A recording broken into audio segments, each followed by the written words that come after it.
This documentary is created for educational and informational purposes. It presents verified historical and legal facts in a neutral manner. No graphic descriptions are included. Viewer discretion is advised. For years, a quiet industrial city in eastern Siberia faced a mystery no one could fully explain. Dozens of deaths remained unsolved. The victims appeared unconnected. There were no witnesses. And the suspect was someone the community trusted. This is the documented case of Mikhail Popkov, and how investigators uncovered the truth. Mikhail Popkov was born in 1964 in the Soviet Union. He later lived in Angarsk, a city in the Irkutsk region of Russia. By profession, he worked as a police officer for many years. Colleagues described him as disciplined and reserved. He was married and had a family. Outwardly, nothing distinguished him from other members of the community. During the 1990s and early 2000s, Angarsk experienced social and economic instability. Resources were limited, and investigative systems were under strain. Over time, a growing number of deaths involving women raised concern among authorities.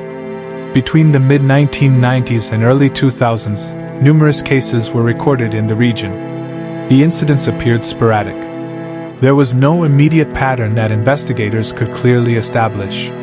Some victims had reportedly accepted rides from someone they believed to be a trusted authority figure. The lack of consistent forensic tools at the time made connections difficult. Cases were often investigated separately. Years passed without a breakthrough. The community remained unaware that a single individual might be responsible. Behind the uniform, authorities later determined, was a double life. Investigators would eventually conclude that Popkov used his position to gain trust. However, at the time, suspicion did not immediately point toward him.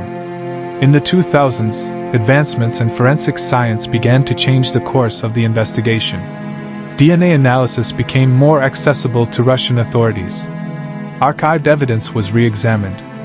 New connections emerged. In 2012, investigators linked genetic material from multiple cases. The results pointed toward a surprising source. Popkov, who had already left the police force, became a suspect.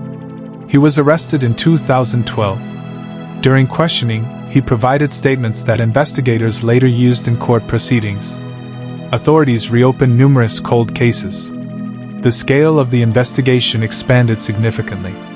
In 2015, a Russian court convicted Mikhail Popkov. He received a life sentence. Subsequent investigations continued after the initial trial. Additional cases were examined and linked. In 2018 and later years, further convictions were announced as new evidence was processed. Authorities stated that the confirmed number of victims exceeded 50. The case became one of the largest serial crime investigations in modern Russian history.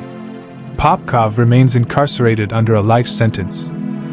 The legal proceedings emphasized documented evidence and forensic confirmation. The case led to renewed discussion about investigative procedures in Russia.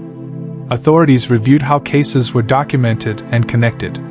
Greater emphasis was placed on forensic databases and centralized record systems. The events also raised questions about psychological screening within law enforcement institutions. Public trust was affected. Policy discussions followed. Today, the case remains a reference point in studies of criminal profiling and forensic development. It highlights the importance of evidence preservation and interdepartmental cooperation. And it serves as a reminder of how systemic improvements can emerge from tragedy.